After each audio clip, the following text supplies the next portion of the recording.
My name is Patrick Medway. I'm the Secretary of the Australian Wildlife Society. We've been represented on a number of state government and federal government conservation programs, and for the last 10 years I've been representing the Society, monitoring the New South Wales National Parks Kangaroo Management Panel, and we advise the committee and then the government on the process. And this is an example of the commercial kangaroo management program. Once they pass the legislation to cover it, it's legally permitted for them then to harvest the animal, but remembering that it's a protected native animal under normal circumstances. But because of overabundance, then there's a permit given for them to be harvested, and we support that through wise use policy, that it's not wasted, it's being put to wise use for human consumption, for the skins, and hopefully to make a viable industry to support the rural sector again. What you've got is across the country, because of land clearing and the provision of grasslands and more water, there's habitats being created ideally for kangaroos. It's been created primarily by the farmers for sheep industry, cattle industry, but the kangaroos are benefiting from that to the point where they become overabundant in certain areas. Now we have between 50 and 60 million kangaroos across Australia in all states, and that's then impacting onto the graziers who are affected by the fact that the huge number of kangaroos are coming to eat their crops.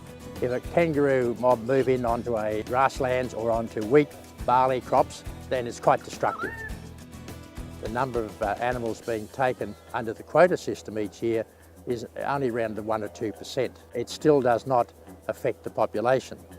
The demand for kangaroo meat is not sufficiently high enough to keep the price high enough to make it commercially viable.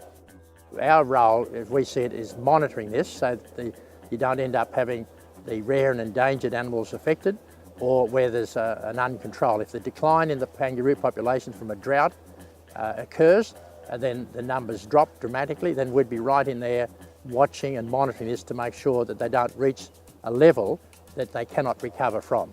In the sense of kangaroos, where the farmer's concerned about the economic viability of maintaining his farm, if he's got a mob of 100 kangaroos eating the same as his sheep are eating, he's going to be concerned about that.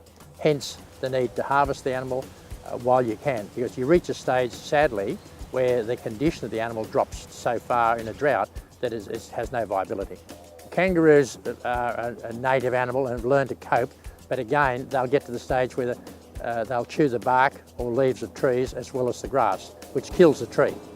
To create the industry, the government has licensed both state and federal, has created the opportunity here for the kangaroos to be harvested under humane methods. It should be wisely used for human consumption or for products such as skins. And it's quite a market. It's good meat, it's low cholesterol, it's nutritious, and there's a real need for the Australian community to really become more aware of the real nutritional value of eating kangaroo meat. And the price of lamb today has reached such that a good viable alternative for most people would be to in fact have kangaroo meat.